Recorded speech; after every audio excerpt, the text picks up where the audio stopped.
लिखा हुआ plano convex lens having radius of curvature of first surface 2 centimetre. Plano convex बोल रहे हैं।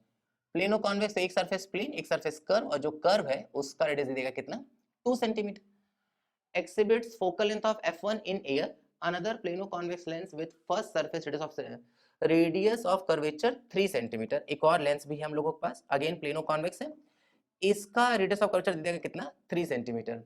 Has focal length f2 when it is emerged in a liquid of refractive index 1.2। मतलब पहला वाला जो था वो तो एयर में है, तो एयर में मतलब रिफ्रैक्टिव इंडेक्स 1 और 1।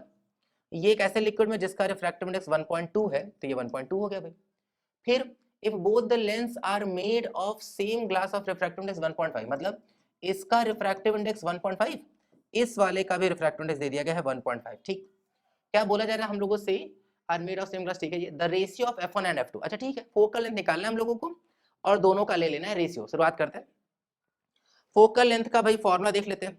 फोकल लेंथ का फॉर्मूला क्या है, 1/f is equals to mu L by mu M minus 1/r1 minus 1/r2। जैसे हम तो यही कहते हैं बच्चों से कि बच्चों ये याद रखना होता है फॉर्मूला भाई। जैसे कई बार बच्चा म्यू2 म्यू1 याद कर लेता है, ये फॉर्मूला ज्यादा अच्छा है।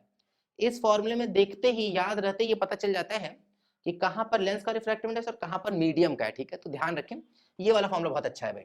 बाकी अगर वो फॉर्मूले में बहुत कॉन्फिडेंस है कि नहीं म्यू2 म्यू1 हमको पता ही है, तो फिर कोई दिक्कत नहीं, वो तो है ही सदाबहार फॉर्मूला। ठीक है, 1/f1 is equals to mu L by mu M, तो 1.5/1, तो वो 1.5 रहेगा, में से 1 जाएगा तो 0.5। रेडियस ऑफ कर्वेचर कितना हो जाएगा, 1/2 माइनस 1/इंफिनिटी, समथिंग बाय इंफिनिटी तो 0 होगा, तो लिखने का कोई सेंस ही नहीं है। इस पे ध्यान देते हैं। 1/f2 is equals to 1.5/1.2 minus 1, और यहाँ पे क्या आ जाएगा 1/3। दोनों को कर देते हैं डिवाइड। f2 चला गया ऊपर, f1 है नीचे, तो f2/f1 इज इक्वल्स टू, इसको चलने दे रहे भाई हम लोग। 0.5 को हम लोग क्या ले सकते हैं, 0.5 को हम लोग 1/2 ले सकते हैं, 1/2 1/2 तो 1/4 हो जाएगा। पॉइंट से पॉइंट कटा, अगर हम लोग इसको 3 से कट कर दे, 3 5 15, 3 4 12, 5/4 आ रहा है ये, ठीक है ना। 5/4 का अगर हम लोग एलसीएम ले लेंगे तो क्लियरली सब्ट्रैक्शन के बाद कितना बचेगा, 1/4, और यहाँ 1/3 ऑलरेडी चल ही रहा है। 1/4 कटा, 3 चला गया ऊपर, तो आ गया 3।